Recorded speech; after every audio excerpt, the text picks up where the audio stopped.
Hello no bonun o cookie vlog channel en khan lembin dunia hi Kourounganba in doi le thua mi akibol ngon kibum ngol nupa kikah chot fu them ase ne dunia he kan le do din tin na athupi wang chi he po hyang le pathin ho lo setan ho chu tabang he kibol ding mo hyang le ipela video he na ve ma saw tivin a video ve cha kale do di pon athu se na nya nya kha ro chu bo kan sei la ding ta na kale do ding pon tu ni he athu se na ho hi nya kha kha kan le do no no ne num so ke ding ai chu a viral tho hin chi thu chi ya chi pen thu en ke ho lim phom di he e pe la video he na ve ma saw te o good work upu zai nung dang hang do kan da larik tei kai yam yam me as kana gi thengu gai na mo yai na ba ko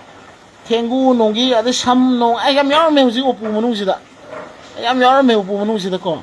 ada ai larik yam kha larik tin te ma ji boy de i bane boy de i ai na pai adu semjan ba ade ni nupa pha ba nupa pha ba adu tau ba ade adu mate manau adu khanan ba adu gai na mai chapter ka pi ra huziki boy de i ba ko mantra ma mai ta ne lashon me mai ta ne ai na pai lashon se ai na pa ga mai ke ro nan to ram de masai gi adu semjan ba da semjan ba na masai gi mate manau da semjan ba adagi adu da semjan ba adagi adu to ba kai na hari ba mayam se ai pai para ma tam ka do ge kana amata ima lon oide haidi mai te lon oide adu ai haidi haning je lon do kar mai lon do ko aina mai te lon nate akoi asongi lon ne example tantric ne hai tare aga aina adu gi lon do aina hairo mi kitang nuai ta jaw ni ko ana akoi mai te yo na di huziki lon du da mai te lon yom de aina adu di suma semjan ma sajan ba mi ngawhan ba mi adu to ba hai ba mayam ji di koi mai te yam to na te na ai ji khalle ba ni mai te da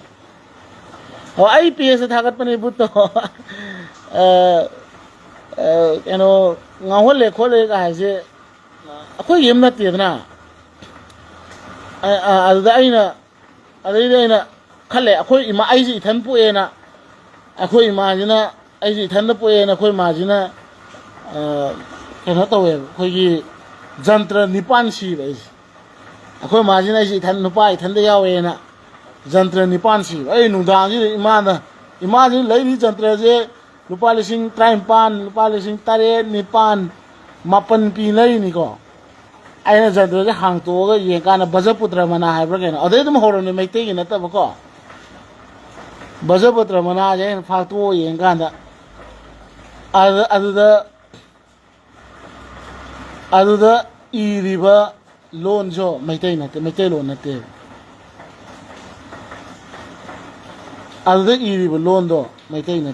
lon na te ko aduna aina sinau da ngasagi amuko so hanjana haijare hoi sabdu di section bio ko semjan bai je sabdu semjan gre kai di hoi adu di khitang section ningai ni maram di kaino da chemical hapam madi kai gumba ai haksang sonda ga da ba ai haksang sonda ga da ba adagi ai haksang na ga da ba ai tumba yaroi da ba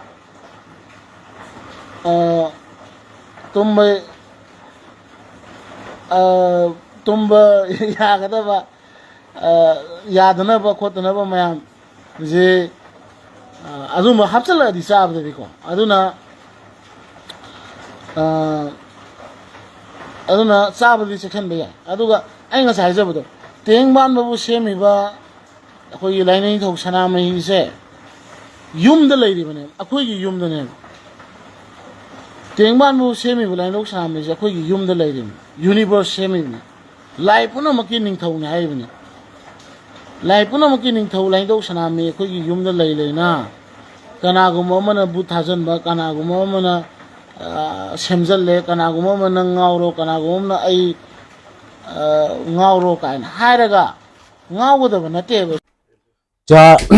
to video chu nan mu so di hin tan na la ya se ne hen Kourounganba thu se he en jan hin langa doithu ki sim thu nepali pusal khat akipi in thu a ke ma Kourounganba in kangai dan kain se ding a hi ta he ama hen thu hoi ta se ta di na chban la ha se hen ke yong pusal changkhat ka hi in kanun e hom tho wal in jantra sagi gi cheng e na sim pi in chi ho cho aman za choi la sang som la gate man ti po ai lo la som la ko man lang man in e na sim pi jin hin la jantra chu ko hon do ting ka vet le asunga le kha ki ji chu me te pau jong hilo sanskrit pau am me te pau jong hi pui ta ya se hi na jantra ki ti hi mitam pin he ong min din hello ngam dim he ong ne kha cha chu clear de nang se ngi jantra ti he la ya me le ten ong bu kol ten ong bu ho na la ya he doi thu a idham mi ki bum ngol thelo ding mi ki bol thelo na ding a la abu pe ho chu ko asunga khu le kha thu ki ji ji hin cha le kha ko loi do ting la vet ji ting na me le pawong hilo sanskrit pawa ki ji chu chu Kourounganba me le paw jong hi poi hi cha jantra ho hi jantra ki sim ho hi akiven sanga ne le cha ho akiven ding a hi aji chu min thil phalo to e ni khom sa thi e hin e ho me te ho hi ipathin u van no in sima sanama hi in sung che uwa iki koi u a hin an thil dang dang a ki ven ngai poi pathin jo se pathin ine ji un thil phalo bol doi le ka ho a kona ki ven do ding a hi tu lai doi thu kisim thu ho hi athing khong ka vet le doi thu mi bum na ding kiji ho po kamu in mi ngol na ding thu nupa nupa kikah kina na ding thu nunga hon posal mat na dinga thu ho po cho po hi akiji etia he ase hi na me mi kol le mail he ho chi sa di he mi ama ho pathin hing ho lo te hi vet ma cha nop dana ki bol the e ho bon Christian itam wang wa e ho khat ve le doi thu e lo kaw thu kaw huang e ho la ang na lai hi na ma ho mi ga ki ti la nu pa khanga i tia Christian ong hilo i tia pathin hing ho ong hilo ma ho he pusal khat adei cha dong le doi thu abumu ai lo le mi khat bang athang thi wale asu ngolu doi thu asu ngol tabanga hi bin me he cho thula lo hi bin ma ho na ko pathin hing ho lo ha thula lo hi yang ma ji ja ma ho doi la ka thu ai lo le cho thu a he ase hen Kourounganba cho he ki ven ngai poi I pathin u ho ama ai veng ding ama van noi le si chi hin tia ase na I chan jin tu jin ka ga le do thi ga bol do thi sim ga video ga bol do the san cho ki paw men bula pana top chan ne na ngai pi un menong ne na vet lung pi zalun ki pa thu kan se yin je ba la ka channel subscribe nai lo han lung se ten subscribe ne bol pi lang je ba la share the pi ne share pe ding ni ki ti be hayong tu nya video ga bol do the chu chan hin gan din phat dang ki dang ki mu tu taw ta hayong na bon nam se ta